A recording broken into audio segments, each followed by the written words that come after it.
Los registros federales de 1847 muestran que el inspector William Hartwell desapareció mientras investigaba tasas de muertes sospechosas a lo largo del Natchez Trace del Mississippi.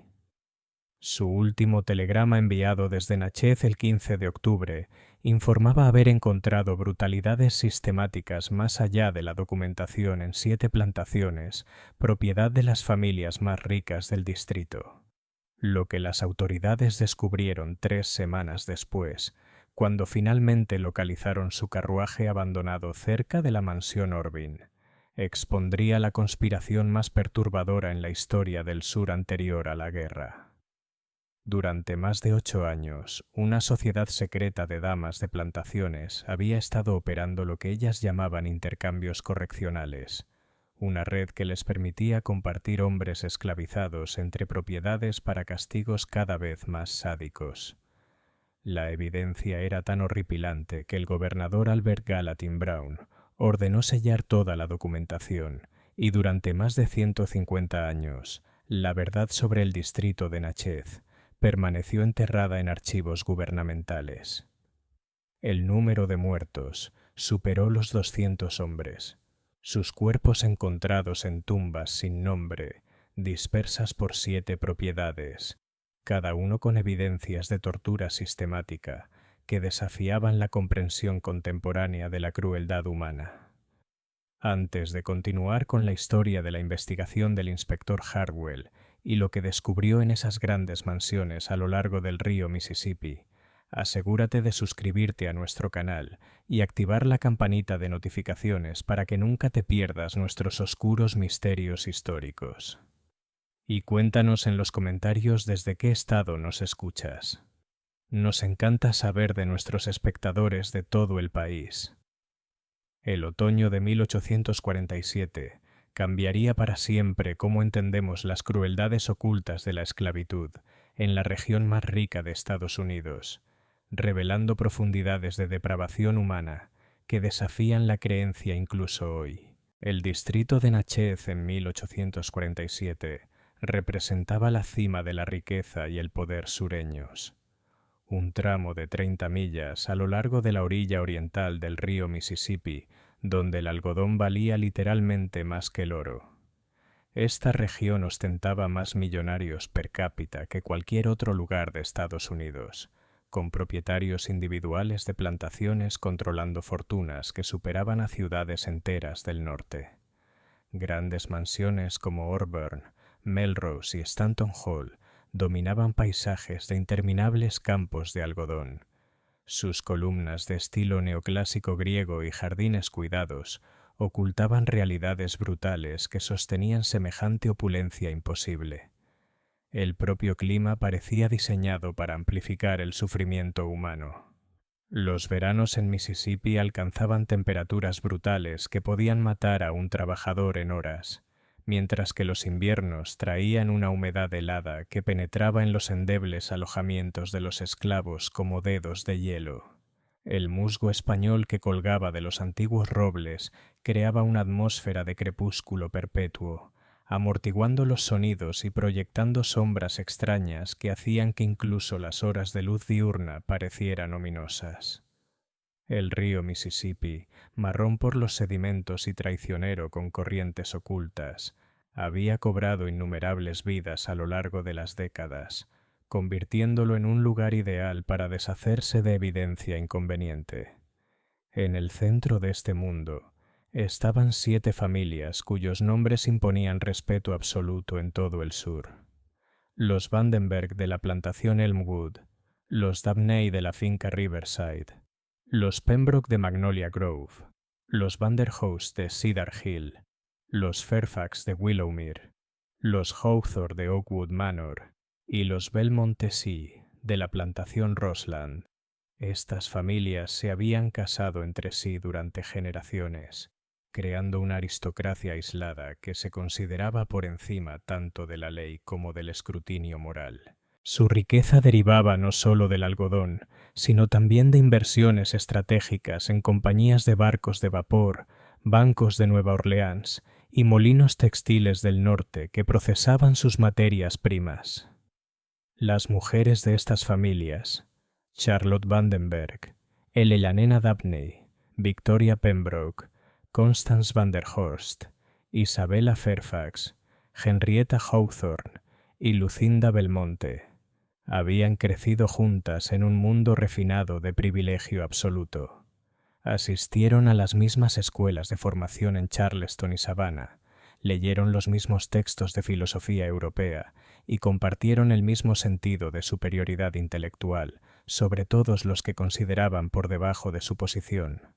Para 1847 tenían entre 28 y 45 años, todas casadas con hombres frecuentemente ausentes en negocios que los llevaban a Nueva Orleans, Memphis, Mobile o incluso tan lejos como Nueva York y Londres. Charlotte Vandenberg, la mayor con 45 años, era considerada la mujer más inteligente del distrito. Hablaba con fluidez francés y alemán, mantenía correspondencia regular con intelectuales europeos y había reunido una biblioteca personal de más de 3.000 volúmenes. Su esposo, William, pasaba meses gestionando operaciones de transporte en Nueva Orleans, dejando a Charlotte con autonomía sin precedentes sobre los 800 esclavizados de Elmwood y 15.000 acres de tierras algodoneras de primera calidad. Eleanor Dabney, de 38 años, poseía lo que los admiradores llamaban una mente científica. Había estudiado anatomía y fisiología mediante correspondencia con médicos del Charleston Medical College y mantenía registros detallados de todo, desde patrones climáticos hasta rendimientos de cultivos y lo que ella denominaba observaciones del comportamiento humano. Los frecuentes viajes de negocios de su esposo Robert a los centros textiles del norte daban a Eleanor amplia libertad para seguir sus intereses cada vez más oscuros. Las mujeres más jóvenes aportaban sus propias obsesiones particulares al grupo. Victoria Pembroke, de 32 años, había desarrollado teorías sobre jerarquía racial basadas en su lectura de textos antropológicos europeos. Constance van der Horst, de 29 años, estaba fascinada por lo que ella llamaba ingeniería social, la idea de que el comportamiento humano podía modificarse mediante la aplicación sistemática de presión y recompensa. Isabella Fairfax, Henrietta Hawthorne y Lucinda Belmont, de entre 28 y 35 años, completaban el círculo con sus propios intereses especializados en psicología y control humanos. Lo que distinguía a estas mujeres de otras dueñas de plantaciones no era solo su riqueza y educación, sino su creencia colectiva de que su superior linaje e intelecto les daba el derecho de realizar lo que ellas llamaban experimentos de comportamiento en aquellos a quienes consideraban su propiedad. Se habían convencido de que sus acciones servían a un propósito científico mayor, avanzando el conocimiento humano sobre características raciales y métodos de control social. La población esclavizada en el distrito superaba las 3.000 personas, con hombres adultos que constituían casi el 40%. Estos hombres trabajaban los campos de algodón en condiciones que mataban a muchos dentro de sus primeros años de esclavitud. Manejaban el ganado en pantanos infestados de insectos portadores de enfermedades.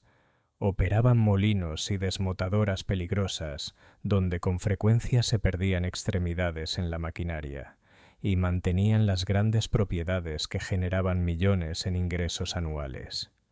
Vivían en alojamientos que ofrecían refugio básico, pero ninguna protección contra las crueldades cada vez más inventivas de sus dueñas. La mayoría de los hombres esclavizados tenían familias, esposas, hijos, padres ancianos, creando lazos emocionales que las dueñas de plantaciones aprenderían a explotar con devastadora eficacia. Las mujeres habían descubierto que la tortura psicológica infligida a los miembros de la familia podía quebrar incluso al individuo más fuerte mucho más eficientemente que el castigo físico directo. Comenzaron a estudiar sistemáticamente estas relaciones, trazando conexiones familiares en las 7 plantaciones e identificando cuáles lazos podían ser más eficazmente convertidos en armas. El inspector William Hartwell llegó a Natchez el 20 de septiembre de 1847, portando credenciales del Departamento del Tesoro Federal y un mandato para investigar irregularidades en los informes de mortalidad de las plantaciones que habían llamado la atención en Washington. Con 34 años, Hartwell era un investigador meticuloso de Portland, Maine, que previamente había descubierto corrupción en molinos textiles del norte y fraude en operaciones de oficinas federales de tierras. Era metódico, incorruptible y completamente desprevenido ante la maldad sofisticada que encontraría en el distrito de Natchez. Hartwell había sido seleccionado para la misión precisamente porque no tenía conexiones con la sociedad sureña ni intereses financieros que pudieran comprometer su objetividad. Sus superiores en Washington se habían preocupado por las tasas de mortalidad entre las poblaciones esclavizadas en ciertos distritos, no por motivos humanitarios, sino porque tales pérdidas representaban un desperdicio económico significativo que podía afectar la producción de algodón y los ingresos fiscales federales. Querían una investigación exhaustiva realizada por alguien inmune a la influencia sureña. La investigación de Hartwell comenzó con lo que parecía un trabajo burocrático rutinario en la plantación Elmwood, donde Charlotte Vandenberg lo recibió en su lujoso salón con el encanto practicado que la había hecho famosa en toda la sociedad de Mississippi. La propia sala era un testamento de riqueza más allá de la comprensión de la mayoría de las personas. Papel pintado francés que costaba más de lo que la mayoría de las familias ganaban en una década, candelabro de cristal importado de Venecia, alfombras persas que habían viajado medio mundo y pinturas al óleo de maestros europeos cuyos nombres aparecían en libros de historia del arte. Sin embargo, mientras Hartwell desplegaba los registros de mortalidad de la plantación sobre la mesa de caoba de Charlotte, surgían patrones inquietantes que ninguna cantidad de hospitalidad sureña podía explicar.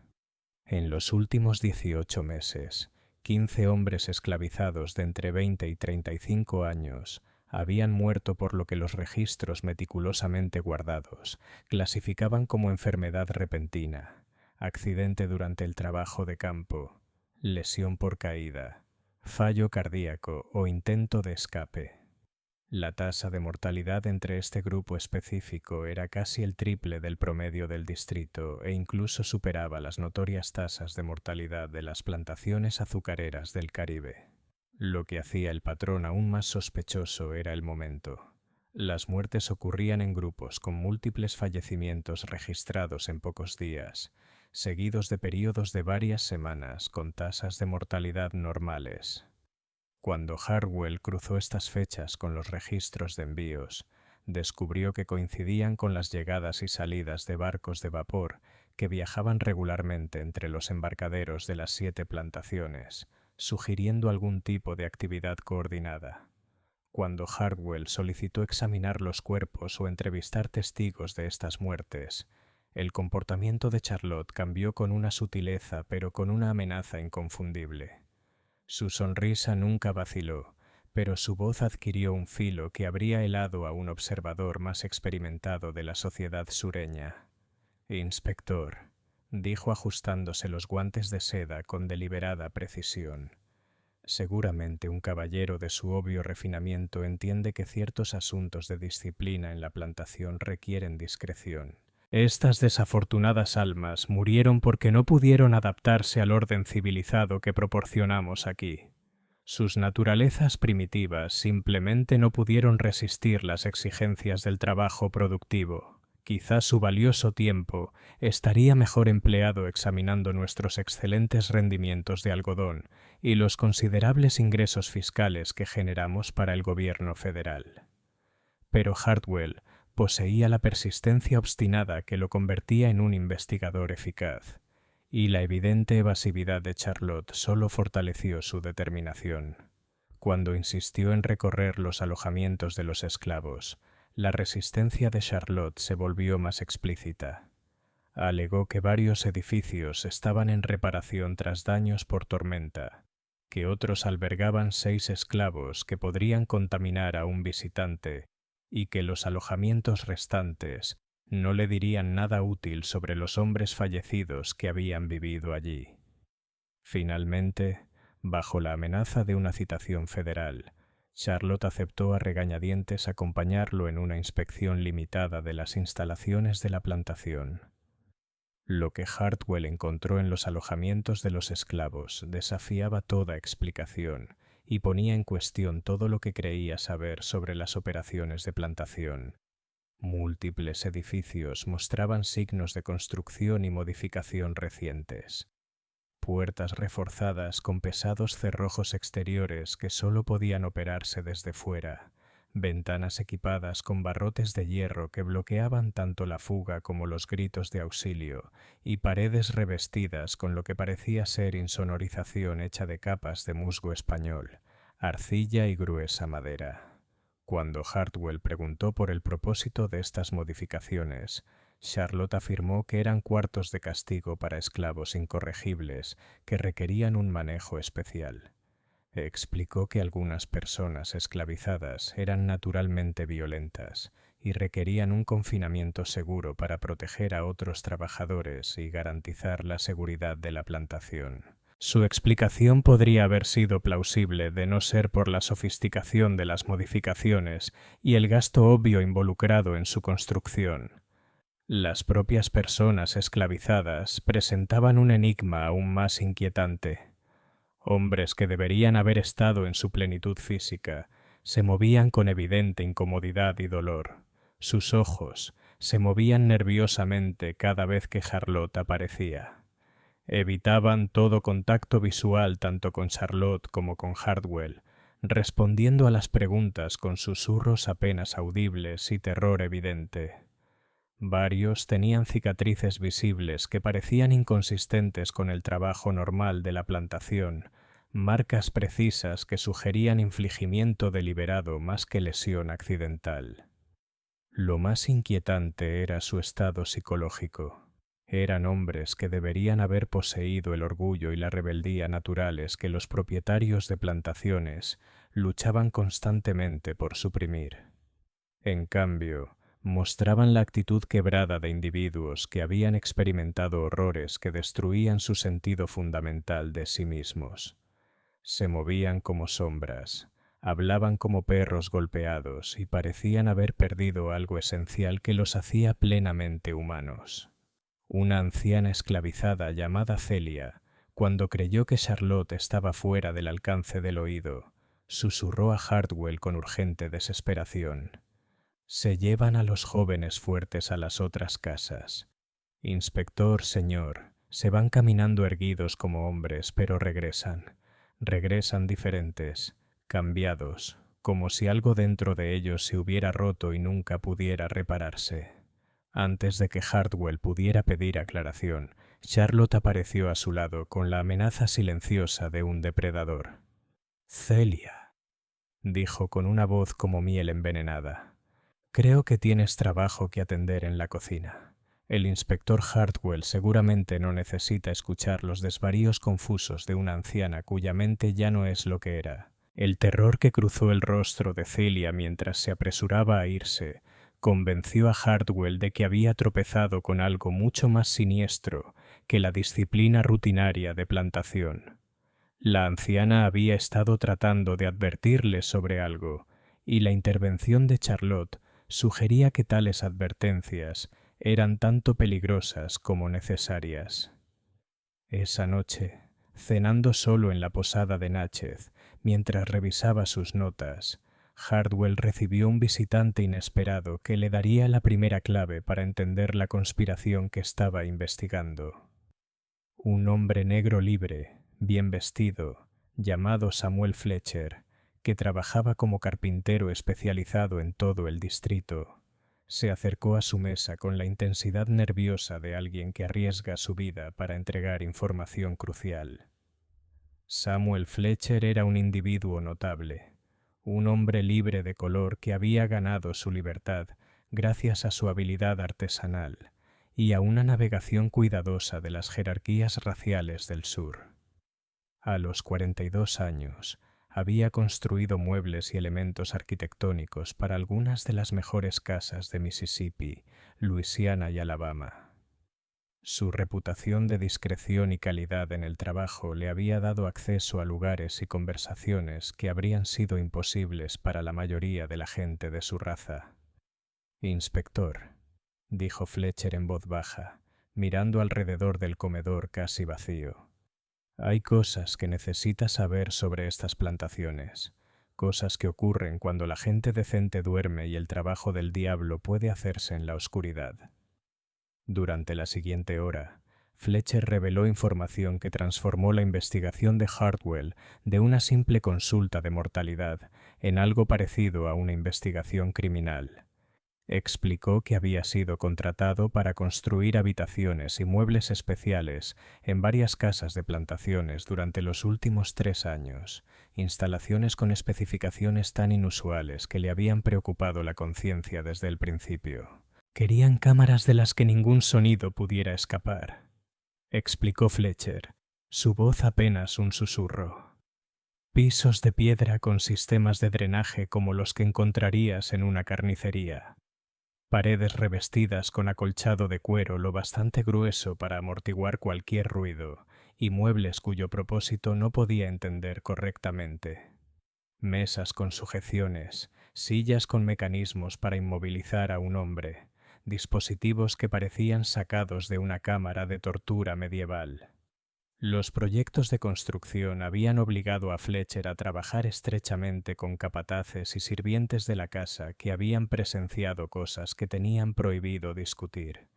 Mediante un cuidadoso interrogatorio y observación, había compuesto una imagen de actividades que desafiaban la creencia.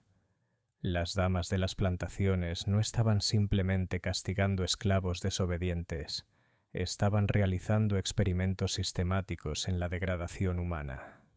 «Cuando hice preguntas sobre el propósito de estas habitaciones», continuó Fletcher, «me dijeron que era para tratamientos médicos de esclavos difíciles. Dijeron que estaban trabajando con doctores de Nueva Orleans para desarrollar nuevos métodos para tratar trastornos mentales y tendencias violentas. Pero, inspector, he visto suficiente violencia en mi vida como para saber la diferencia entre curar y dañar». Más inquietantes eran los relatos de Fletcher sobre lo que había presenciado mientras trabajaba tarde en estas propiedades. «Los he visto mover grupos de hombres entre plantaciones en plena noche», dijo, con las manos temblando levemente. «Siempre los jóvenes, los fuertes, hombres con familias, hombres con espíritu, hombres que podrían causar problemas si no se les rompía adecuadamente. Van de una plantación caminando erguidos con fuego en los ojos. Pero cuando regresan semanas o meses después», se estremeció y luchó por continuar, «regresan como fantasmas de sí mismos, rotos por dentro donde no se ve por fuera. No te miran a los ojos. No hablan a menos que se les hable. Se mueven como si temieran que su propia sombra pudiera lastimarlos. Lo que sea que ocurra en esas habitaciones especiales, inspector, destruye algo en un hombre que nunca puede reconstruirse». Fletcher también reveló la existencia de lo que llamaba las reuniones mensuales, elaboradas reuniones sociales que las 7 damas de plantaciones organizaban por turno. Durante estos eventos, había observado actividades que sugerían que las mujeres compartían algo más que cena y conversación. Estaba trabajando tarde en una reparación de gabinete en Riverside Estate cuando se celebraba una de estas reuniones, recordó Fletcher. A través de las ventanas podía ver a esas damas vestidas con sus mejores galas, pero en el patio de la plantación detrás de la casa había antorchas ardiendo en patrones extraños, grupos de hombres esclavizados siendo movidos entre distintas áreas y sonidos. Se detuvo, luchando por encontrar palabras. Sonidos que no eran exactamente gritos, pero tampoco nada natural. Mientras Fletcher se preparaba para irse, arriesgándose a ser descubierto por permanecer demasiado tiempo en conversación pública con un investigador federal, presionó un pequeño diario de cuero en las manos de Hartwell. Esto pertenecía a un esclavo llamado Marcus Washington, que murió en Riverside State el mes pasado. Dijo que sabía leer y escribir.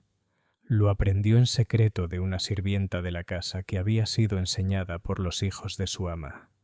Marcus mantenía este diario escondido en su cabaña, escribiendo lo que le estaba pasando a él y a los otros hombres. Su esposa Sara me lo dio antes de que la vendieran tras su muerte. Dijo que alguien necesitaba saber la verdad sobre lo que mató a su esposo.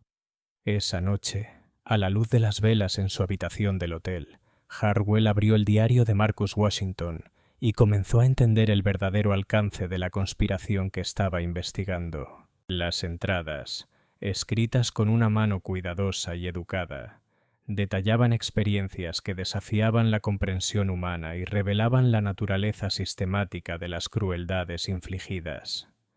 Marcus describía ser prestado por diferentes damas de plantaciones, cada una de las cuales había desarrollado métodos específicos de tortura física y psicológica, disfrazados de disciplina y corrección.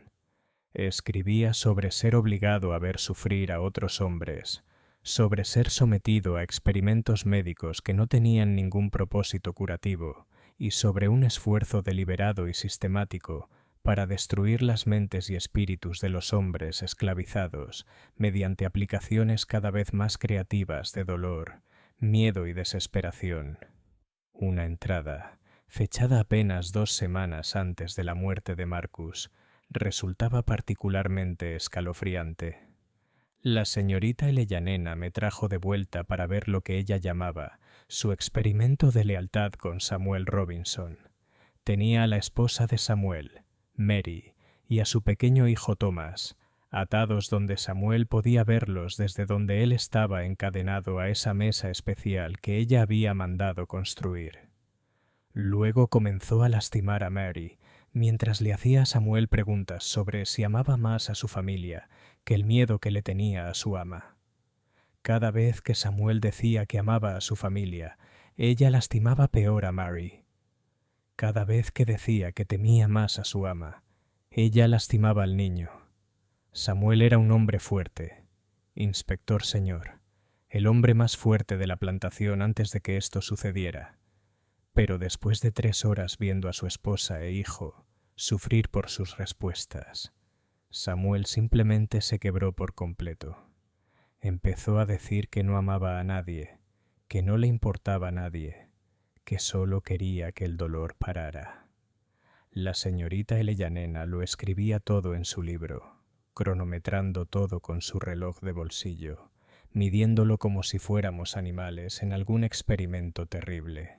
El diario contenía docenas de entradas similares, cada una documentando técnicas específicas usadas para romper los espíritus humanos mediante la explotación sistemática del amor, la esperanza, la fe y todas las demás emociones que hacían que la vida valiera la pena.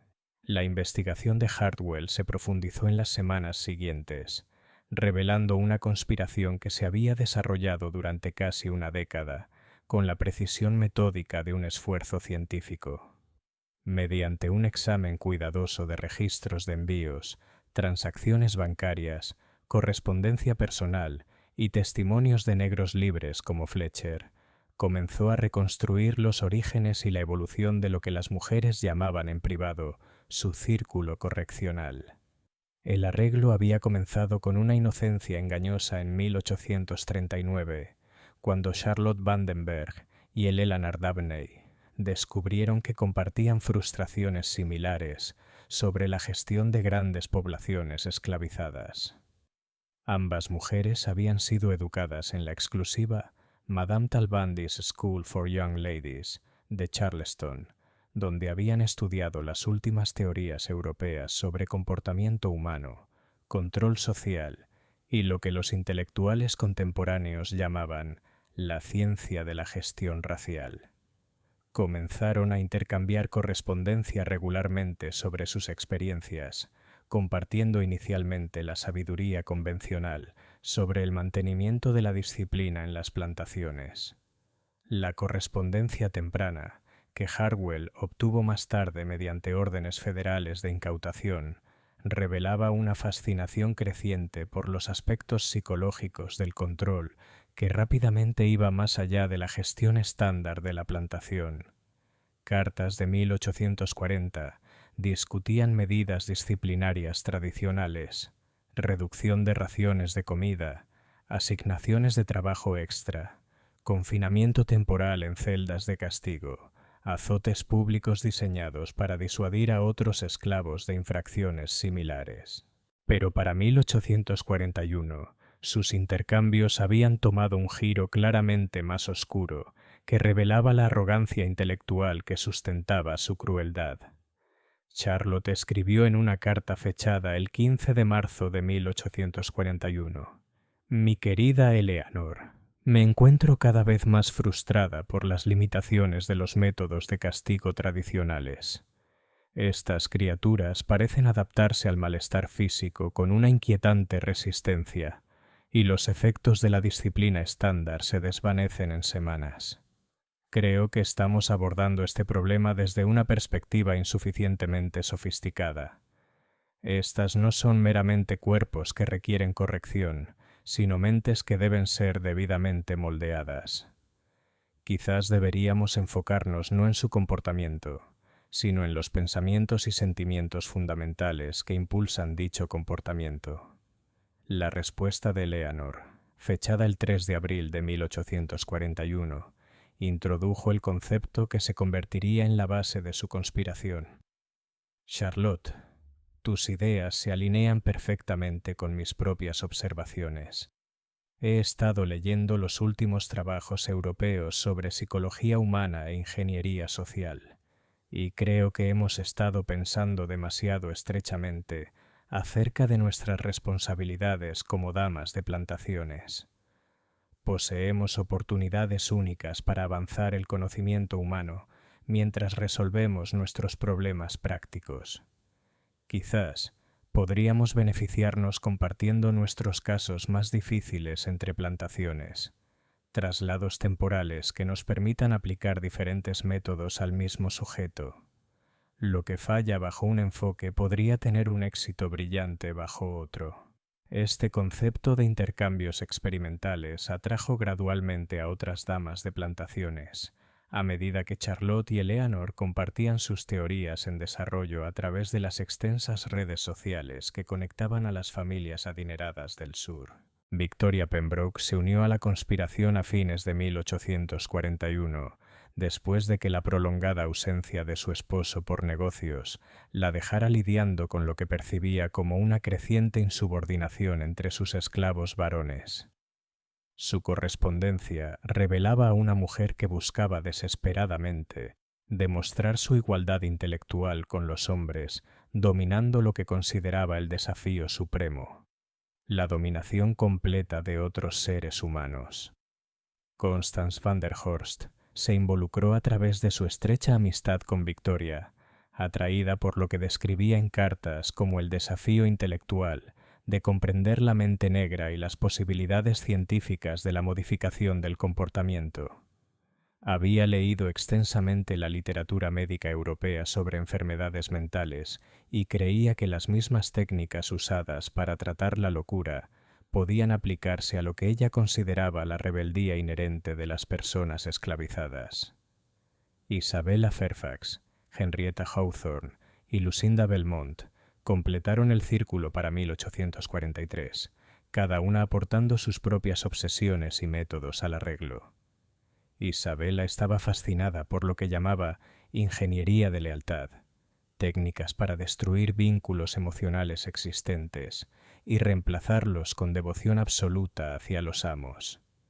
Henrietta se enfocaba en lo que denominaba reconstrucción de identidad, creyendo que podía borrar sistemáticamente personalidades individuales y reconstruirlas según sus especificaciones. Lucinda se especializaba en métodos de tortura física, pero los abordaba con precisión científica en lugar de crueldad aleatoria. Para 1844, las mujeres habían establecido protocolos elaborados para sus intercambios que revelaban la naturaleza sistemática de su conspiración, Los hombres esclavizados serían prestados entre plantaciones por períodos que iban de 1 semana a 6 meses, durante los cuales la dama receptora tenía completa autoridad sobre el tratamiento, la condición y el destino final del individuo. Se mantenían registros detallados del perfil psicológico de cada hombre, características físicas, relaciones familiares, creencias religiosas e historia personal, antes de que comenzara el tratamiento. Durante el período de intercambio, las mujeres documentaban cada aspecto de las respuestas de sus sujetos a diversas formas de presión física y psicológica. Desarrollaron sistemas de clasificación sofisticados, categorizando a los hombres esclavizados por tipo de personalidad, nivel de inteligencia, resistencia física y lo que llamaban potencial de corrección. Mantenían cuadros detallados que rastreaban qué métodos producían los cambios más duraderos en el comportamiento y qué combinaciones de técnicas lograban la destrucción psicológica más completa. Lo más siniestro era su explotación sistemática de las relaciones familiares como herramientas de tortura psicológica. Las mujeres habían descubierto que el castigo físico tradicional a menudo fortalecía la determinación de las personas esclavizadas al darles algo concreto que soportar y superar. Pero la amenaza de daño a los seres queridos creaba un tipo diferente de sufrimiento, uno que atacaba el sentido fundamental de identidad y propósito de la víctima. Comenzaron a trazar conexiones familiares en las 7 plantaciones con precisión genealógica, identificando padres, esposos, hijos, hermanos y amigos cuyo bienestar podía usarse como palanca contra individuos seleccionados. Desarrollaron técnicas para convencer a los hombres de que su resistencia resultaría en que sus familias fueran vendidas a plantaciones brutales del profundo sur, o peor aún, que sus seres queridos ya estaban sufriendo tortura por su desafío. La manipulación psicológica se volvió cada vez más sofisticada a medida que las mujeres aprendían de la experiencia y compartían técnicas exitosas. Separaban temporalmente a las familias y luego las reunían bajo condiciones diseñadas para maximizar la manipulación emocional. A un hombre se le podía decir que su esposa había muerto, permitirle llorar durante semanas y luego, de repente, presentarle pruebas de que ella estaba viva pero sufriendo a causa de su comportamiento.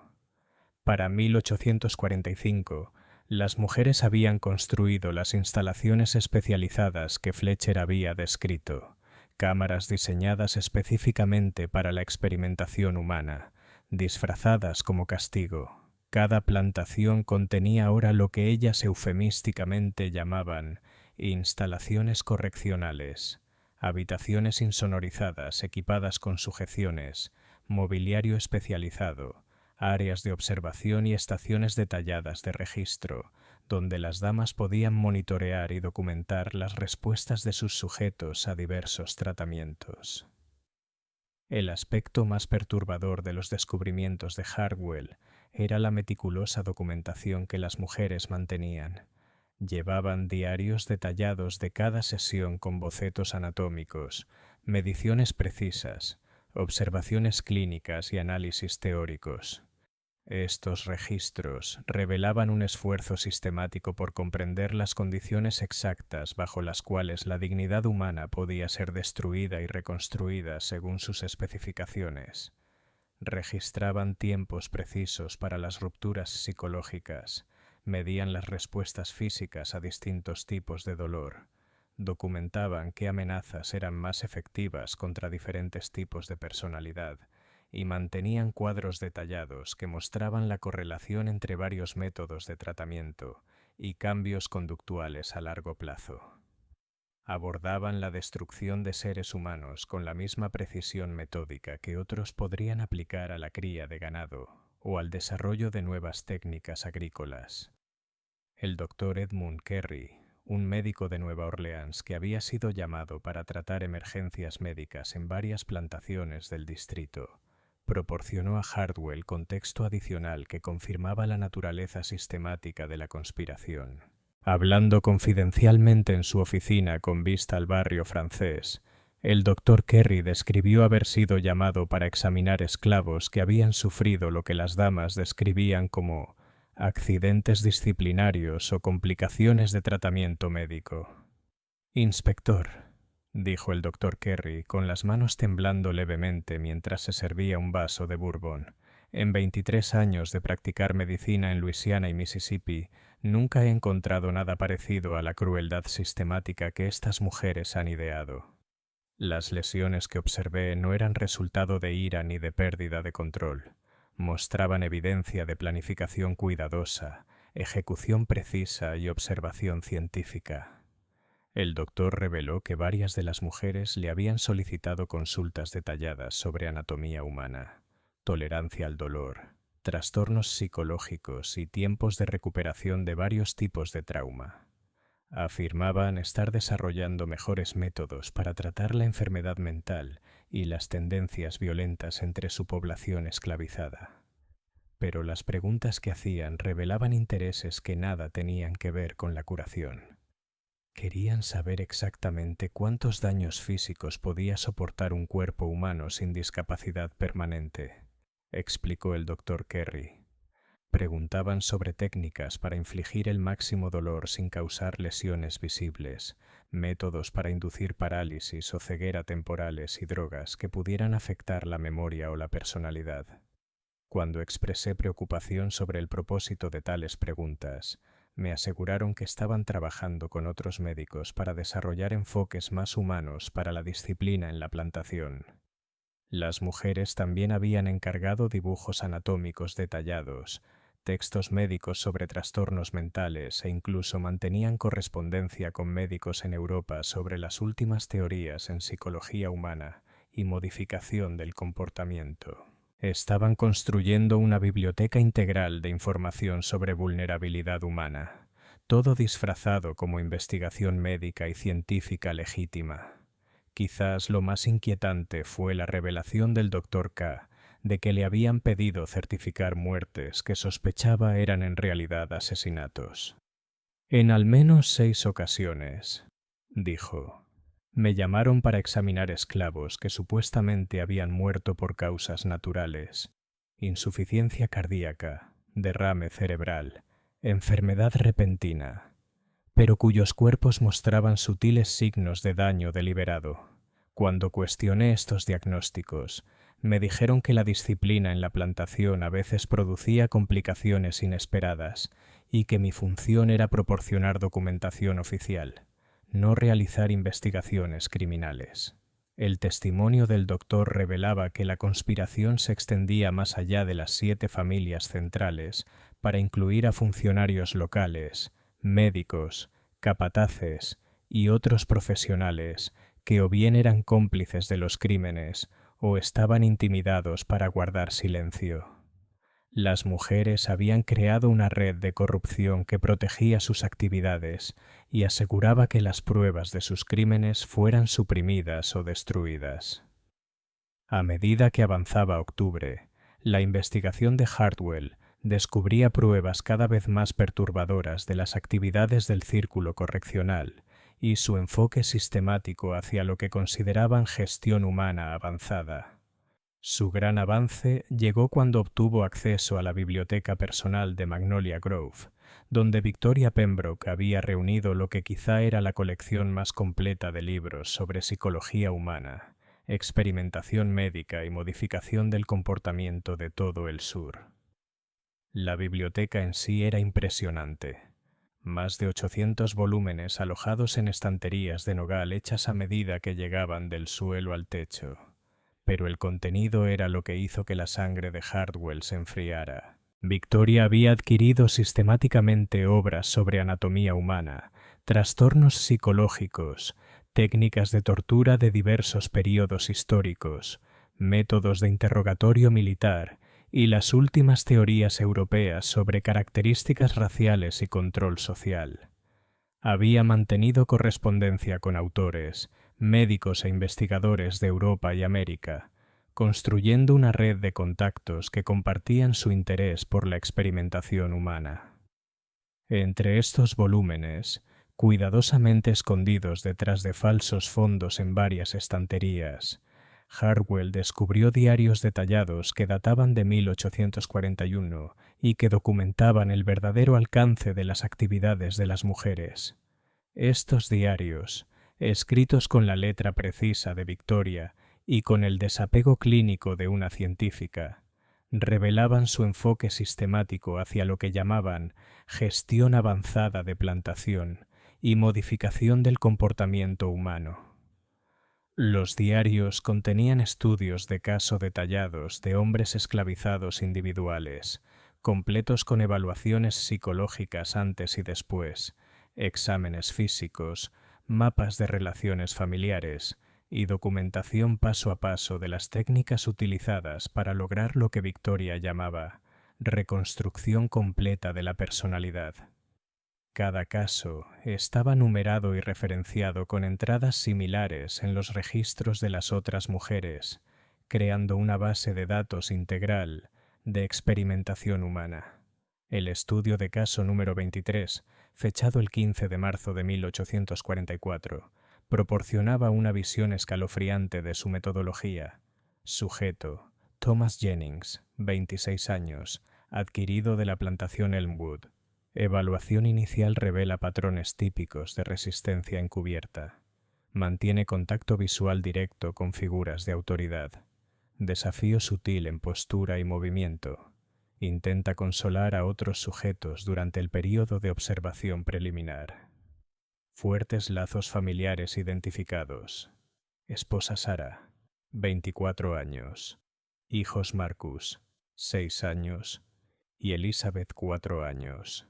Madre anciana Ruth, aproximadamente 60. La fe religiosa parece central para la estabilidad psicológica del sujeto. La entrada continuaba con documentación detallada de un protocolo de tratamiento de 14 días que destruía sistemáticamente cada aspecto de la base psicológica de Thomas. Días 1 a 3. Aislamiento completo en cámara insonorizada, comida y agua mínimas. Exposición constante a llamadas de angustia supuestamente de miembros de su familia. El sujeto mantiene postura desafiante. Día 4-7. Introducción de incomodidad física mediante manipulación de temperatura, privación del sueño y sobrecarga sensorial. El sujeto comienza a mostrar signos de estrés psicológico, pero mantiene resistencia central. Días 8 y 11. Amenazas directas a miembros de la familia combinadas con pruebas fabricadas de su sufrimiento. La resistencia del sujeto comienza a quebrarse. Días 12 a 14. Presentación de pruebas falsas de que la familia ha sido vendida a una brutal plantación azucarera debido a la resistencia del sujeto. Colapso psicológico completo logrado. La evaluación final estaba escrita con el mismo desapego clínico usado para describir un procedimiento médico exitoso. El sujeto ahora demuestra sumisión completa a la autoridad. Todos los patrones de resistencia eliminados. Apego emocional a la familia exitosamente cortado. Fe religiosa destruida mediante exposición sistemática a blasfemias. Capacidades físicas intactas. Puede comenzar fase de reconstrucción psicológica. Sujeto listo para volver a las labores estándar de plantación con protocolos de cumplimiento mejorados. Los diarios revelaban que las mujeres habían desarrollado técnicas cada vez más sofisticadas a lo largo de los años, aprendiendo de cada caso y refinando sus métodos para máxima efectividad. Habían descubierto que diferentes tipos de personalidad requerían enfoques diferentes. Los hombres orgullosos necesitaban ser humillados.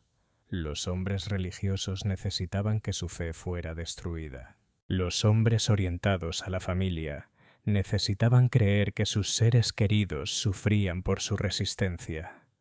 También habían desarrollado técnicas para lo que llamaban reconstrucción de identidad, destruyendo sistemáticamente el sentido del yo de un individuo y reconstruyéndolo según las especificaciones deseadas.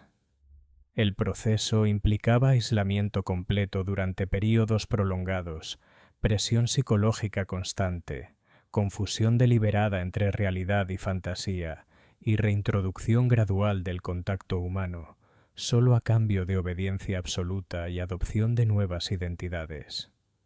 Hombres que habían sido padres, esposos, líderes comunitarios y artesanos calificados, emergían de estos tratamientos, creyendo que no eran más que herramientas para el uso de su dueño.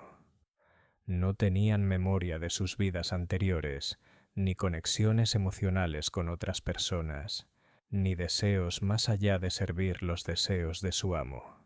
La transformación era tan completa que incluso los familiares a menudo no los reconocían.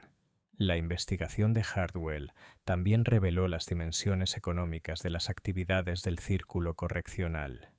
Las mujeres habían descubierto que sus esclavos procesados alcanzaban precios significativamente más altos cuando eran vendidos, ya que eran percibidos en todo el sur como excepcionalmente obedientes y poco propensos a causar problemas a sus nuevos propietarios. La noticia del método de Natchez se había difundido a través de redes clandestinas de comerciantes de esclavos, propietarios de plantaciones y capataces, creando un mercado lucrativo para sus servicios. Los registros financieros ocultos en la biblioteca de Victoria mostraban que las 7 familias habían generado ingresos adicionales de casi $50,000 anuales mediante estas ventas, una suma enorme que superaba los ingresos anuales de la mayoría de las empresas del norte. Habían establecido conexiones con comerciantes de esclavos en todo el sur, comercializando sus servicios como proveedores de mano de obra disciplinada, de primera calidad para las situaciones más exigentes. Algunos clientes pagaban tarifas adicionales para especificar tipos particulares de corrección para los esclavos que pensaban comprar. Un propietario de plantación azucarera en Nueva Orleans había pagado extra para asegurarse de que sus nuevos trabajadores no tuvieran memoria de la libertad ni de las relaciones familiares que pudieran inspirar intentos de fuga. Una compañía de barcos de vapor del río Mississippi había solicitado esclavos completamente inmunes a la influencia de trabajadores negros libres que pudieran encontrar en puertos del norte. Quizás lo más impactante fue el descubrimiento de Hardwell de que las mujeres habían comenzado a experimentar también con negros libres, usando impugnaciones legales de su estatus de libertad como pretexto para forzarlos a su sistema. Samuel Fletcher, el carpintero que inicialmente se había acercado a Hardwell, había escapado por poco de convertirse él mismo en víctima cuando las mujeres cuestionaron su documentación e intentaron declararlo esclavo fugitivo sujeto a captura y corrección. Fletcher reveló que al menos otros 5 negros libres habían desaparecido del área de Natchez en los últimos 2 años. Todos después de negarse a cumplir con las demandas de las damas de las plantaciones o de desafiar su autoridad en transacciones comerciales. Las autoridades locales habían desestimado estas desapariciones como salidas rutinarias en busca de mejores oportunidades en otro lugar, pero Fletcher sospechaba que los individuos desaparecidos habían sido forzados al sistema del círculo correccional y luego vendidos como esclavos a compradores distantes que no harían preguntas sobre su origen. El alcance de la conspiración se expandió aún más cuando Hardwell descubrió correspondencia entre las mujeres de Natchez y grupos similares que operaban en otros estados del sur. Cartas de damas de plantaciones en Georgia, Carolina del Sur, Alabama e incluso Virginia sugerían que el método de Natchez estaba siendo estudiado y adoptado en toda la región.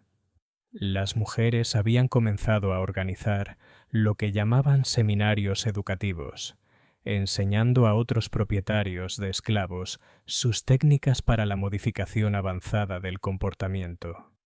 Una carta de Margaret Fitzgerald de Savannah, Georgia, fechada el 12 de agosto de 1847, revelaba el alcance de su influencia.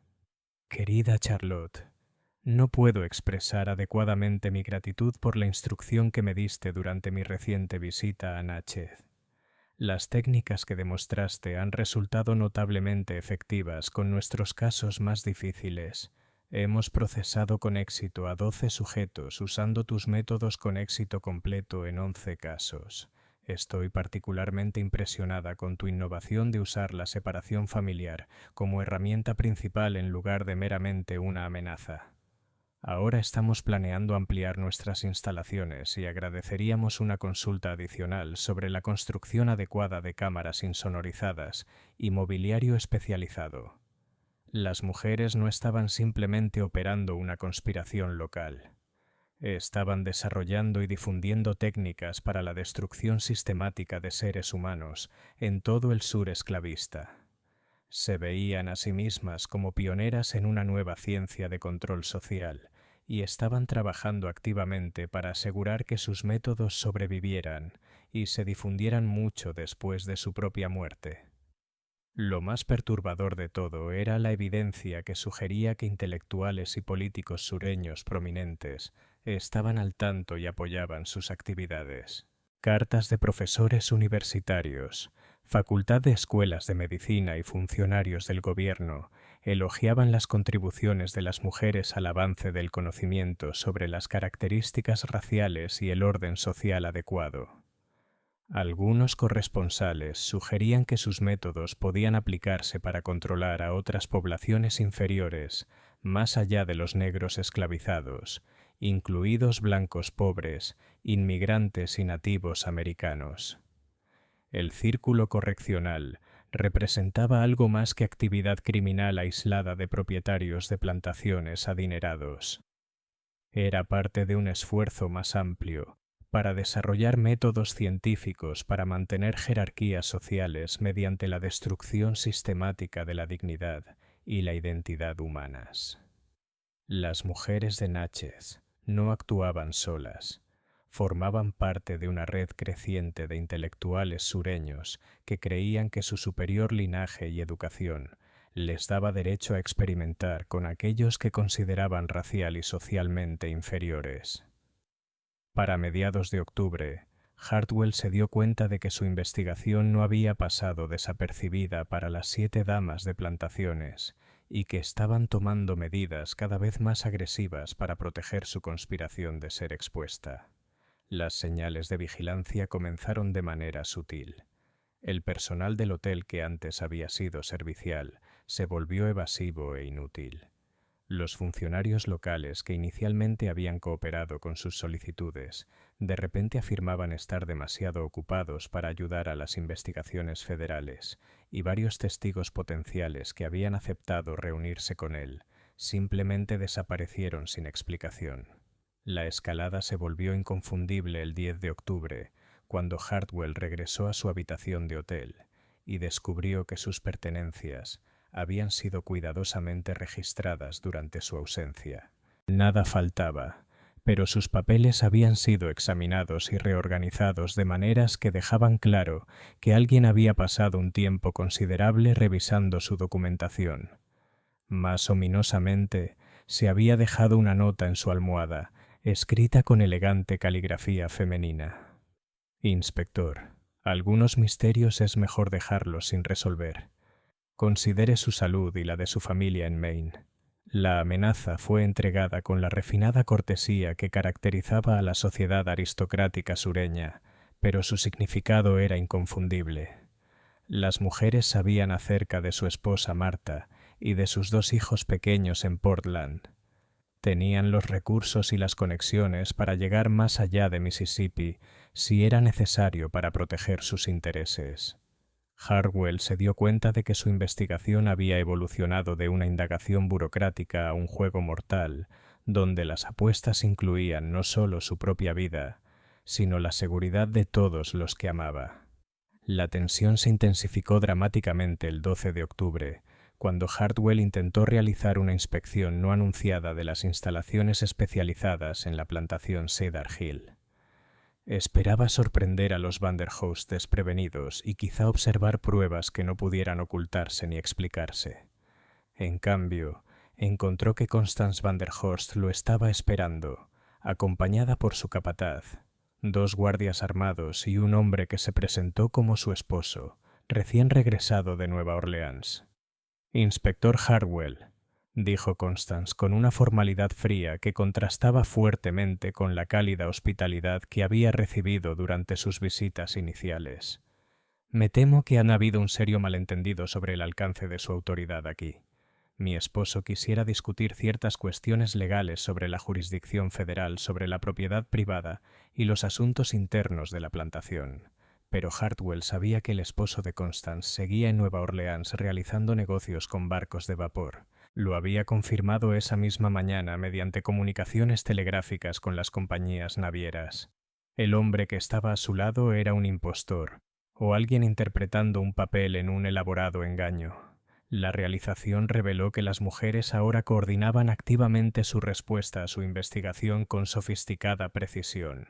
Cuando Hartwell insistió en examinar los alojamientos de los esclavos y los edificios especiales que Fletcher había descrito, Constance se negó rotundamente, alegando que varios esclavos padecían una enfermedad altamente contagiosa que hacía peligrosa la inspección para los visitantes.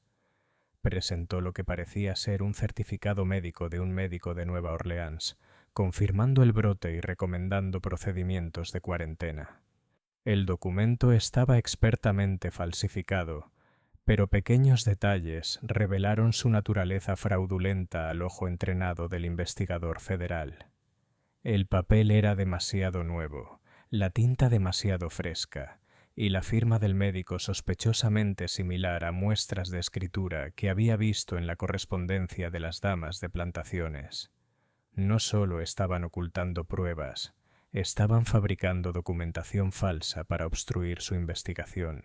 Cuando Hartwell se preparaba para salir de Cedar Hill, el hombre que se hacía pasar por el esposo de Constance se le acercó con una oferta que reveló la verdadera naturaleza de la situación.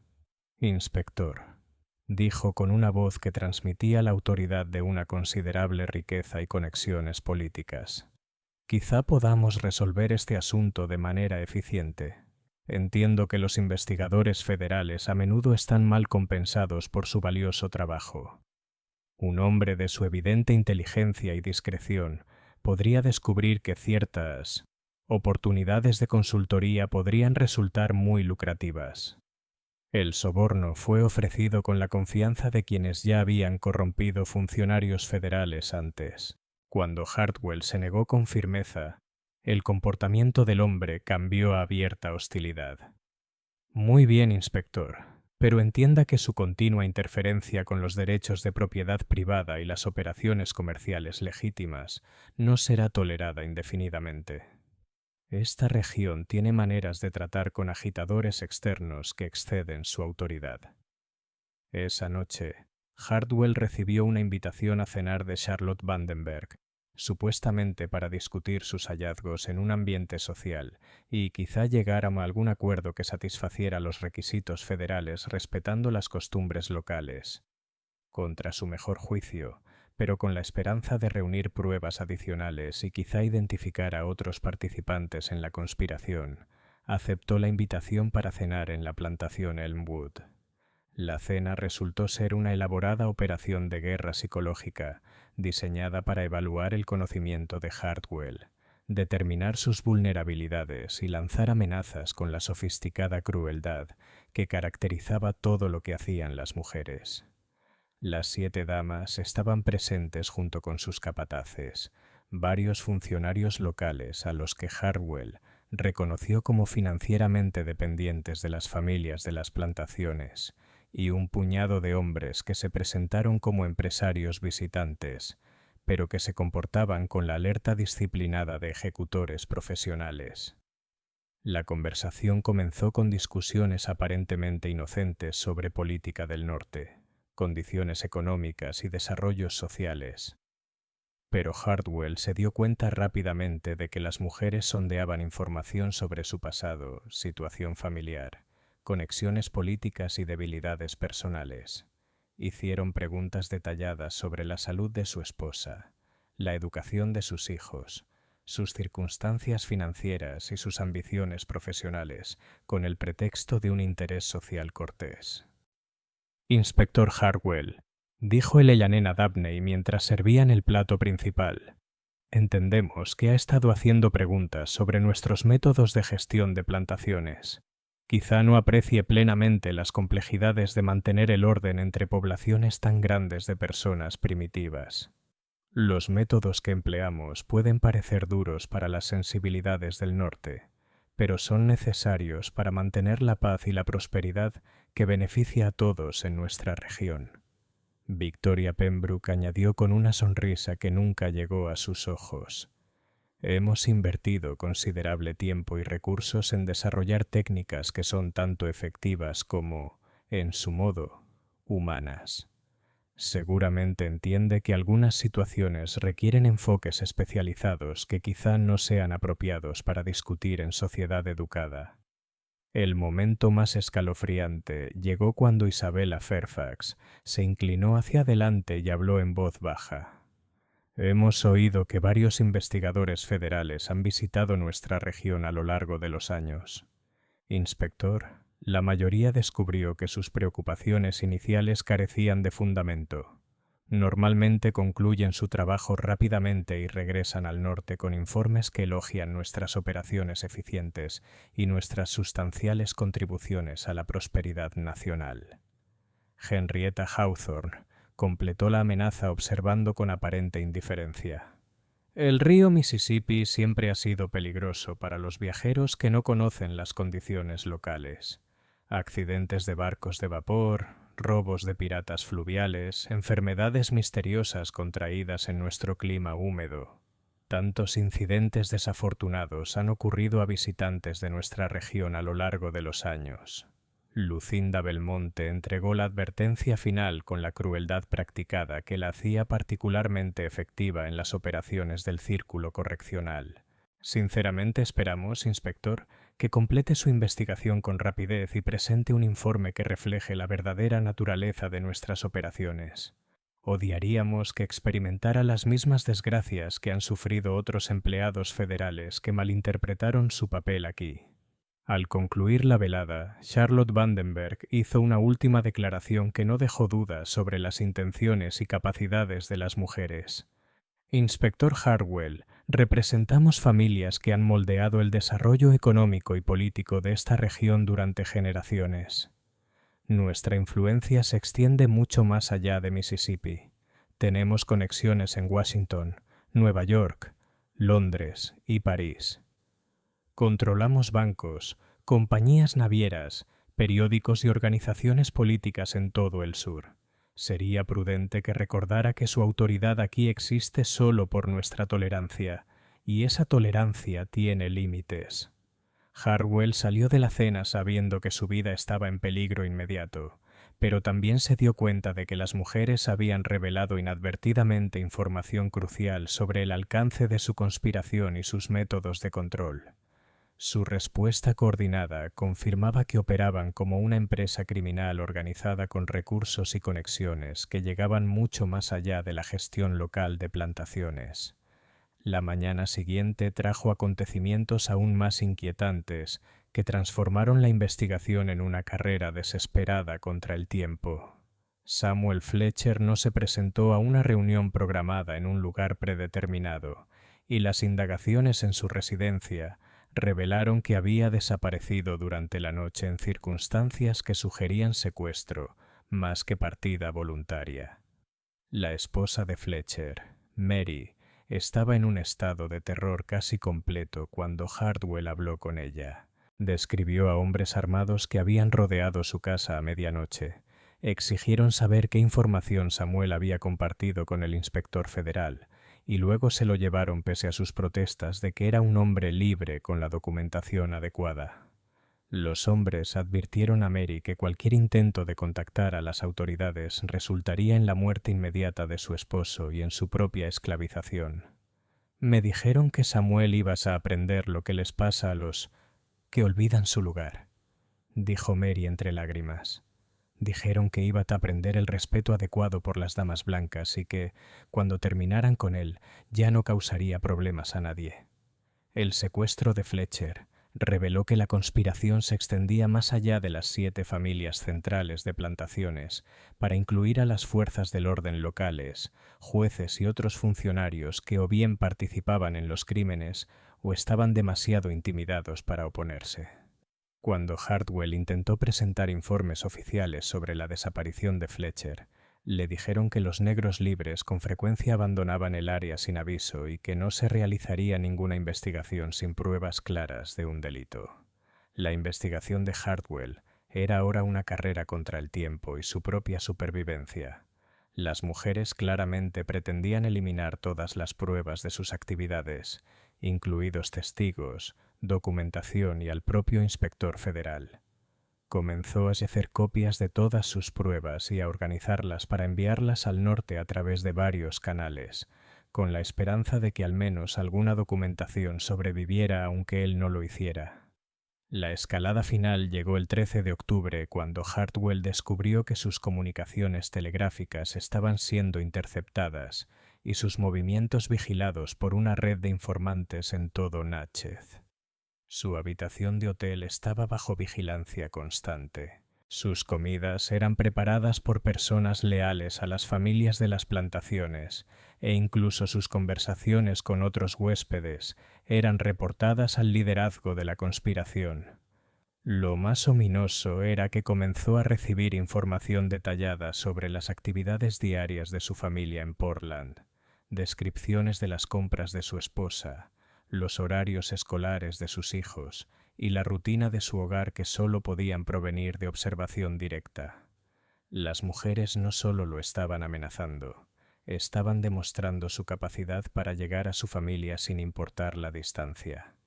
Esa noche, solo en su habitación de hotel y rodeado de pruebas de crímenes que desafiaban la comprensión humana, Hartwell enfrentó la decisión más difícil de su carrera. Podía intentar rescatar a Fletcher y a las otras víctimas que había identificado, lo que casi con seguridad resultaría en su propia muerte y en la destrucción de todas las pruebas reunidas. O podía centrarse en preservar la documentación y escapar con pruebas que pudieran eventualmente llevar a la justicia, incluso si eso significaba abandonar a las víctimas inmediatas a su destino. La elección determinaría no solo su propia supervivencia, sino el destino de miles de personas esclavizadas en toda la región que sufrían bajo las crueldades sistemáticas del círculo correccional. Justo cuando pensábamos que lo habíamos visto todo, el horror en el distrito de Natchez se intensifica.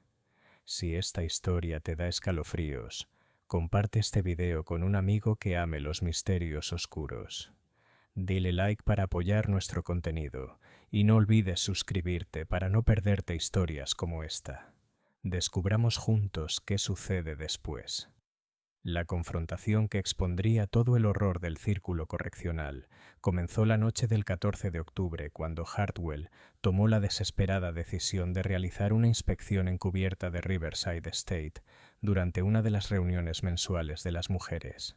Usando información detallada que Fletcher le había proporcionado antes de su desaparición, combinada con el reconocimiento que había realizado durante varios días, Hartwell se acercó a la plantación de la nena Dabney desde la ribera bajo la cobertura de la oscuridad, evitando los caminos principales donde los guardias e informantes podrían detectar su presencia.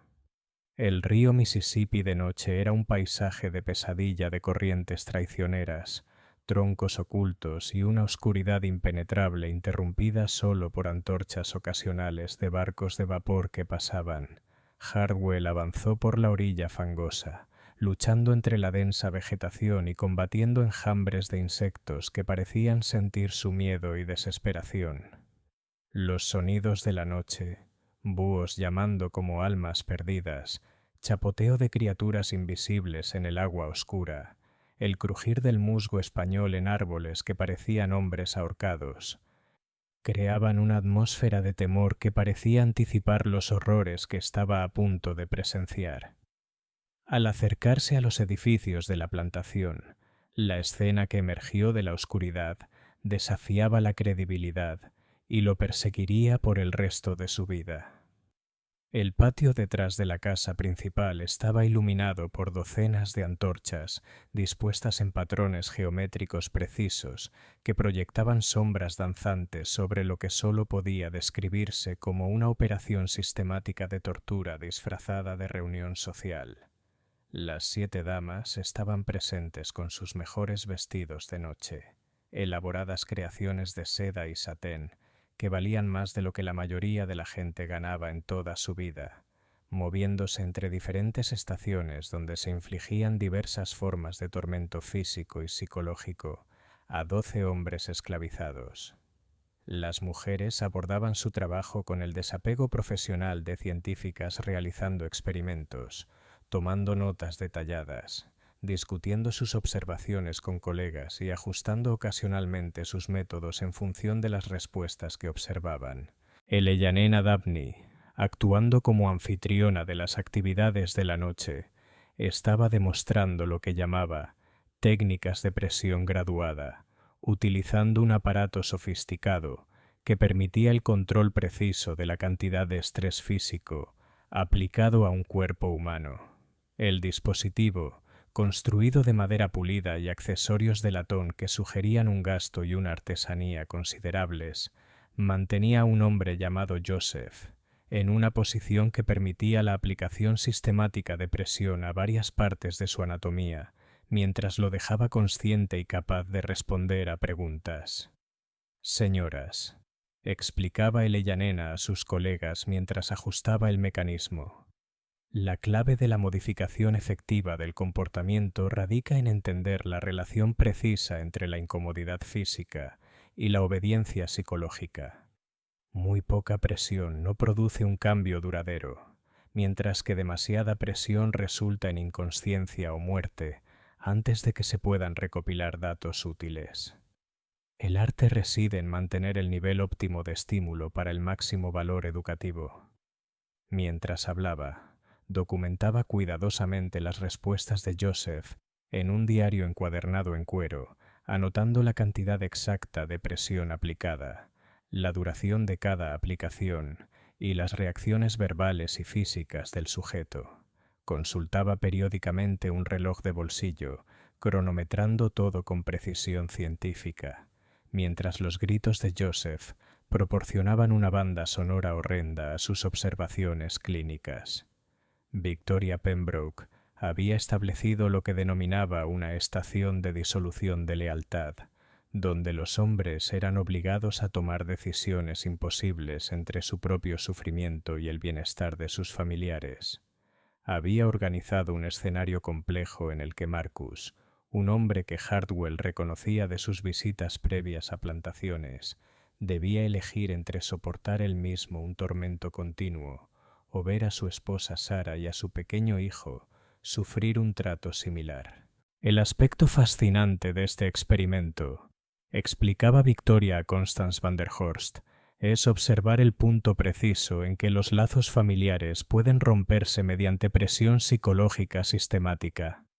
Marcus comenzó esta sesión con afirmaciones típicas de amor por su familia y disposición a sufrir en su lugar. Pero observen cómo cambian sus respuestas a medida que intensificamos las consecuencias de sus apegos emocionales. Sarah y su hijo no estaban siendo realmente torturados, pero Marcus no podía verlos con claridad a través de la luz ahumada de las antorchas y las sombras. Victoria estaba usando sonidos, sombras y su propia imaginación para convencerlo de que su familia estaba sufriendo por su resistencia a sus exigencias. La manipulación psicológica era tan sofisticada que Marcus estaba empezando a suplicar a Victoria que dejara de lastimar a su familia y le permitiera sufrir solo, exactamente la respuesta que ella buscaba documentar y replicar. Constance van der Horst estaba llevando a cabo lo que describía como experimentos de disolución de identidad, utilizando una combinación de privación sensorial, privación del sueño y agresión verbal constante diseñada para derribar por completo las defensas psicológicas de sus sujetos. Su víctima, un hombre llamado David, que había sido considerado uno de los esclavos más inteligentes y articulados del distrito, Estaba encadenado en una cámara especialmente construida que eliminaba todo estímulo visual, mientras amplificaba sonidos y olores perturbadores. El objetivo, explicaba Constance mientras tomaba notas en su propio diario, es determinar el tiempo mínimo requerido para destruir completamente el sentido del yo y la identidad personal de un individuo. David había sido sometido a este tratamiento durante 6 días y ya comenzaban a verse signos alentadores de fragmentación psicológica. Ya no respondía a su nombre, no mostraba reconocimiento de familiares y demostraba una creciente obediencia ante cualquier orden, sin importar cuán degradante o dañina. Isabella Fairfax estaba aplicando su especialidad en lo que llamaba metodología de destrucción de la fe, trabajando sistemáticamente para destruir las creencias religiosas que proporcionaban fortaleza psicológica a sus sujetos. Había construido un elaborado ritual blasfemo, diseñado para obligar a hombres esclavizados a participar en actos que violaban sus convicciones espirituales más profundas, documentando cómo la destrucción de la fe religiosa se correlacionaba con una mayor susceptibilidad a otras formas de control psicológico. Henrietta Hawthorne estaba realizando experimentos en modificación de la memoria, utilizando técnicas que combinaban trauma físico con manipulación psicológica para crear recuerdos falsos y destruir los verdaderos. Su sujeto parecía estar en un estado de completa confusión, incapaz de distinguir entre experiencias reales y los recuerdos fabricados que ella había implantado sistemáticamente durante semanas de trabajo cuidadoso. Lucinda Belmonte, la más sádica del grupo, estaba demostrando técnicas avanzadas de aplicación del dolor, utilizando instrumentos diseñados específicamente para la tortura. Su enfoque era más directamente físico que el de sus colegas, pero no menos sistemático en su precisión y documentación. Mantenía cuadros detallados que mostraban la correlación entre diferentes tipos e intensidades de dolor y los cambios resultantes en el comportamiento y la obediencia. Lo que unía todas estas actividades era la precisión clínica con la que las mujeres abordaban la destrucción sistemática de la dignidad y la identidad humanas.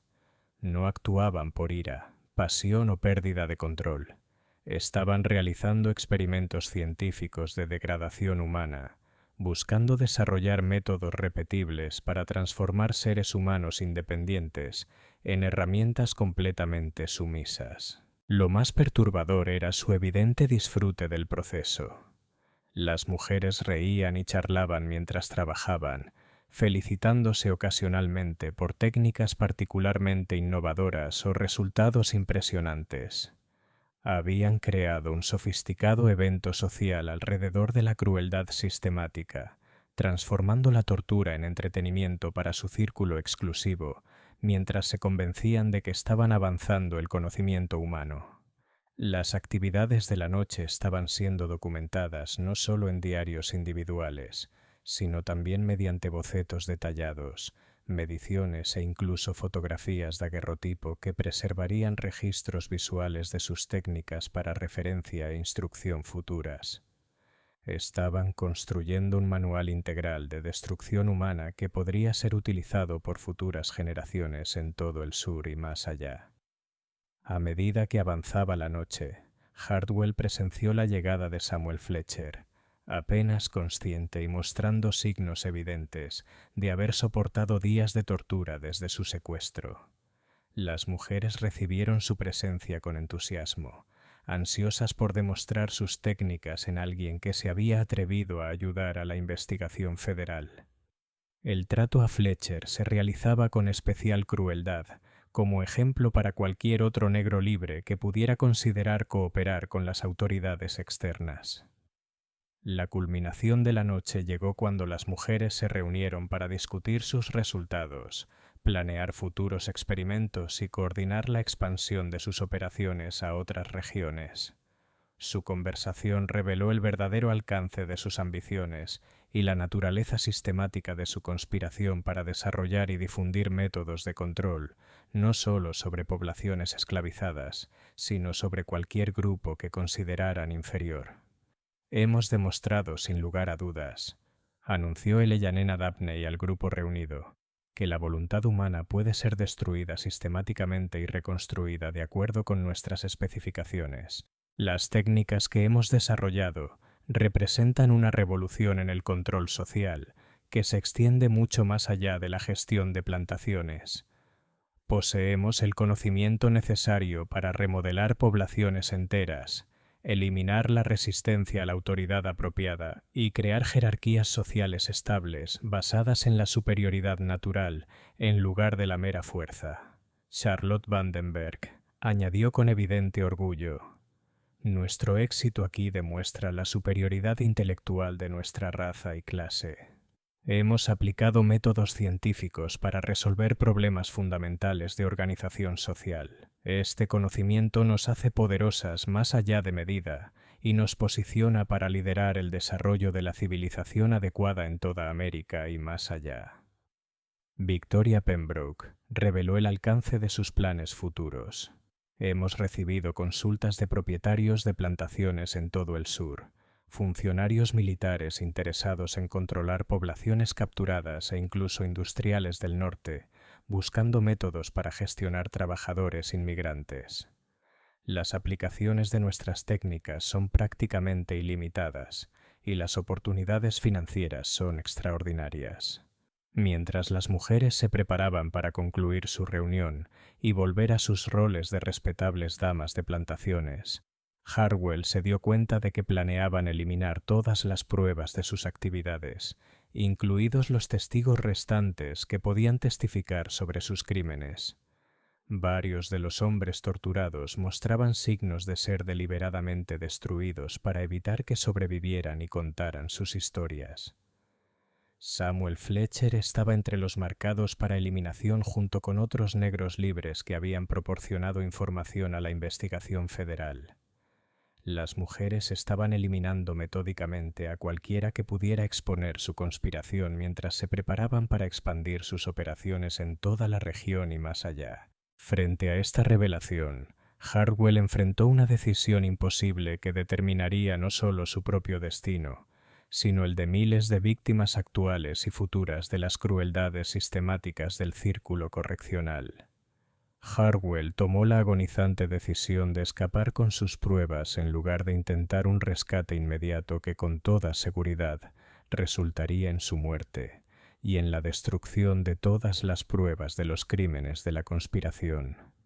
Pasó el resto de esa noche horrenda copiando su documentación más crucial, preparando informes detallados para múltiples agencias federales y organizando el envío de las pruebas a través de varios canales para asegurarse de que al menos alguna prueba sobreviviera, aunque él no lo hiciera.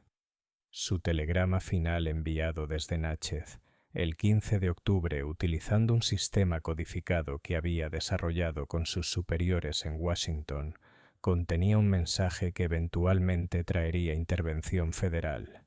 Brutalidades sistemáticas más allá de la documentación confirmadas. 7 familias operando red organizada de tortura que afecta a cientos de víctimas. Conexiones internacionales establecidas. Solicito intervención militar inmediata. Seguridad personal comprometida. Pruebas críticas aseguradas y transmitidas. El telegrama fue interceptado por autoridades locales leales a las familias de plantaciones, pero las cuidadosas preparaciones de Hartwell aseguraron que copias fueran transmitidas por canales alternativos, incluidos capitanes de barcos de vapor simpatizantes de causas abolicionistas, contactos empresariales del norte e incluso cónsules extranjeros horrorizados por lo que aprendieron de las prácticas esclavistas estadounidenses. Las previsiones de Hartwell resultaron cruciales cuando su carruaje fue atacado el 17 de octubre mientras viajaba por el Natchez Trace hacia Jackson. El asalto fue realizado por asesinos profesionales contratados por las familias de plantaciones, hombres experimentados en hacer pasar asesinatos como robos rutinarios que plagaban el peligroso camino del bosque. Aunque Hartwell escapó con vida, quedó gravemente herido y se vio obligado a esconderse en los bosques y pantanos que rodeaban el río Mississippi hasta que pudieran llegar refuerzos federales. La operación de rescate que siguió reveló todo el alcance de los horrores de la conspiración y la sofisticada red de corrupción que la había protegido durante casi una década. Tropas federales de Nueva Orleans, acompañadas por oficiales del Cuerpo de Ingenieros del Ejército e investigadores del Tesoro, realizaron redadas simultáneas en las 7 plantaciones el 3 de noviembre de 1847. Lo que descubrieron en las instalaciones especializadas superó incluso los informes detallados de Hartwell y desafió la comprensión de oficiales militares endurecidos que habían presenciado las brutalidades de la guerra. La evidencia física era abrumadora e innegable.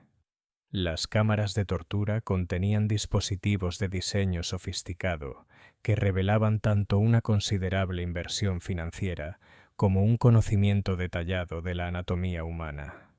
Los diarios encuadernados en cuero documentaban miles de casos de abuso sistemático con precisión científica. Los registros financieros probaban la venta de individuos torturados y las ganancias generadas a partir de su sufrimiento. La correspondencia revelaba planes para establecer operaciones similares en todo el sur e incluso extender las técnicas a otras poblaciones. Lo más condenatorio eran las propias víctimas. Docenas de hombres esclavizados con cicatrices físicas y psicológicas proporcionaban testimonio viviente de los crímenes de la conspiración. Muchos estaban tan gravemente dañados que ya no podían funcionar como seres humanos independientes. Varios habían perdido la capacidad de hablar coherentemente. Otros mostraban signos de pérdida completa de memoria, y algunos parecían haber sufrido rupturas psicológicas tan severas que ya no reconocían a sus familiares ni respondían a sus propios nombres. Las 7 damas fueron arrestadas con cargos federales, incluyendo conspiración, asesinato, tortura, fraude y crímenes contra los derechos constitucionales de ciudadanos estadounidenses. Sus juicios, realizados en Jackson, Mississippi durante la primavera y el verano de 1848, atrajeron atención nacional e internacional, ya que los detalles de sus crueldades sistemáticas sorprendieron incluso a observadores acostumbrados a las brutalidades de la esclavitud. Los procesos judiciales proporcionaron un foro para que los sobrevivientes contaran sus historias, creando un registro público de los crímenes de la conspiración que no podía ser suprimido ni negado.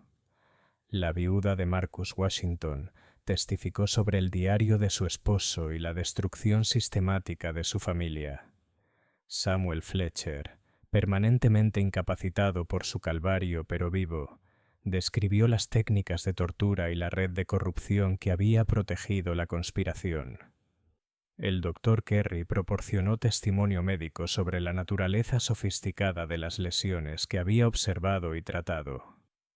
Sin embargo, la justicia resultó frustrantemente esquiva debido a la enorme riqueza de las acusadas, sus conexiones políticas y la corrupción sistémica que impregnaba las instituciones legales del sur. Las familias de las mujeres contrataron la mejor representación legal disponible, incluidos exsenadores, gobernadores y jueces federales, quienes argumentaron que el gobierno carecía de jurisdicción sobre asuntos internos de la plantación y que las acusadas habían actuado dentro de sus derechos legales como propietarias.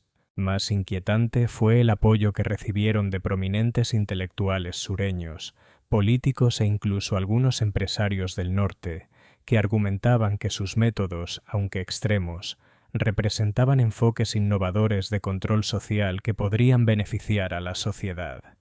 Varios profesores universitarios testificaron como testigos de carácter, elogiando la inteligencia de las mujeres y su dedicación a avanzar el conocimiento humano.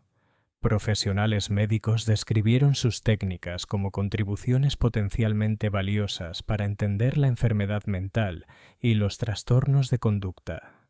Los juicios resultaron en resultados que no satisfacían a nadie y demostraron las limitaciones de la justicia legal en casos que involucraban crímenes sistemáticos cometidos por acusadas ricas y poderosas.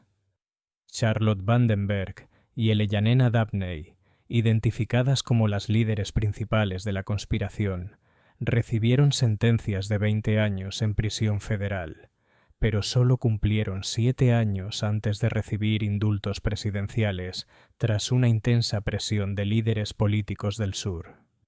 Victoria Pembroke y Constance van der Hoor fueron condenadas a 15 años de prisión, pero fueron liberadas después de 5 años debido a supuestos problemas de salud que probablemente fueron fabricados por médicos simpatizantes. Las 3 conspiradoras restantes, Isabella Fairfax, Henrietta Hawthorne y Lucinda Belmonte, evitaron por completo las sentencias de prisión mediante maniobras legales e influencia política, recibiendo solo multas sustanciales y prohibiciones de poseer esclavos que en gran medida fueron ignoradas una vez que la atención federal se desplazó a otros asuntos. Quizás lo más preocupante fue el destino de las víctimas de la conspiración. Las personas esclavizadas que sobrevivieron a los experimentos del círculo correccional estaban tan dañadas psicológicamente que la mayoría no podía funcionar de manera independiente, incluso después de ser legalmente liberadas como parte de la intervención federal.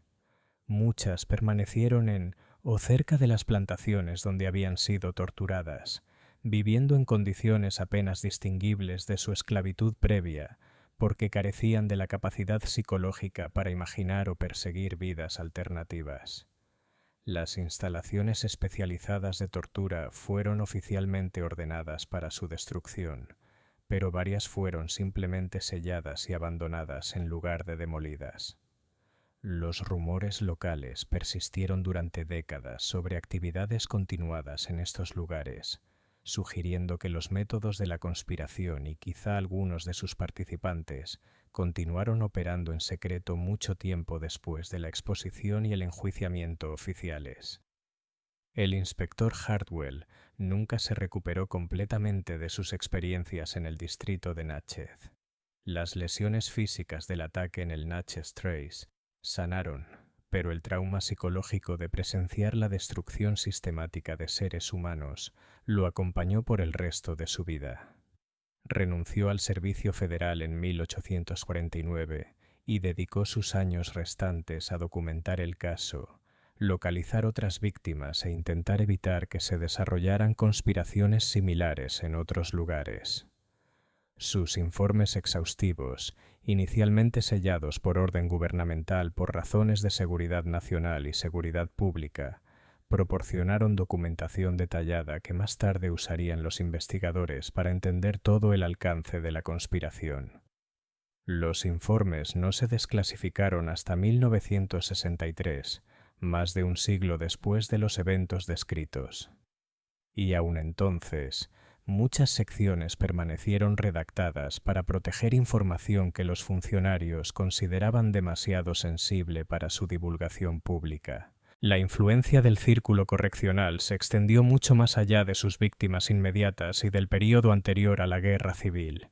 Las técnicas de manipulación psicológica desarrolladas por las 7 damas fueron estudiadas en secreto por agencias de inteligencia militar, administradores penitenciarios y teóricos del control social durante finales del siglo XIX y principios del XX.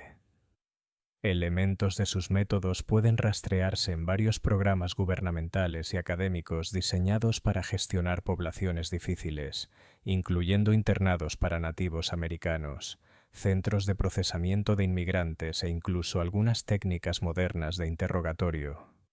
Lo más perturbador es la abundante evidencia que sugiere que conspiraciones similares operaron simultáneamente en otras regiones del sur anterior a la Guerra Civil. La correspondencia encontrada entre los papeles de las mujeres de Natchez hacía referencia a contactos activos en Georgia, Carolina del Sur, Virginia, Alabama y Luisiana, que implementaban programas comparables. El alcance completo de la tortura sistemática disfrazada de disciplina de plantación quizá nunca se conozca completamente, ya que gran parte de la evidencia fue destruida con éxito o permanece oculta en archivos familiares privados. El propio distrito de Natchez nunca se recuperó del escándalo que rodeó la exposición de la conspiración. Varias de las mansiones fueron abandonadas cuando sus propietarios huyeron para evitar más procesamientos u ostracismo social. La reputación de la región por su riqueza, refinamiento y hospitalidad sureña quedó permanentemente manchada por su asociación con los horrores de la conspiración. Los valores de las propiedades disminuyeron, los negocios legítimos se trasladaron, y la zona entró en un período de declive económico que duró generaciones. Sin embargo, incluso hoy, más de 175 años después de estos eventos, algunos historiadores locales y líderes comunitarios continúan minimizando o racionalizando lo ocurrido, sugiriendo que los relatos fueron exagerados por abolicionistas del norte, con fines políticos, o que las acciones de las mujeres, aunque lamentables, eran comprensibles productos de su tiempo y circunstancias. Esta negación persistente refleja el poder duradero de los sistemas sociales y económicos que hicieron posible tal crueldad sistemática. La verdad sobre el círculo correccional sirve como recordatorio permanente de que la crueldad humana puede alcanzar profundidades que desafían la comprensión, particularmente cuando se sistematiza, racionaliza y se lleva a cabo por individuos educados y sofisticados que se convencen de su superioridad moral e intelectual. Las mujeres de Natchez usaron su considerable inteligencia, recursos y posiciones sociales no para elevar a la humanidad, sino para perfeccionar métodos para su degradación, creando un legado de horror que continúa resonando en la historia estadounidense. Su conspiración también demuestra cómo la riqueza, la posición social y las conexiones políticas pueden proteger incluso a los criminales más atroces de la justicia adecuada, y cómo la opresión sistemática puede disfrazarse de progreso científico o mejora social. Las técnicas que desarrollaron para destruir la dignidad y la identidad humanas no fueron aberraciones, sino extensiones lógicas de los sistemas de creencias que sustentaban la esclavitud y otras formas de deshumanización sistemática. Este misterio nos muestra que los monstruos más peligrosos de la historia humana son a menudo aquellos que parecen más civilizados, educados y respetables para sus contemporáneos.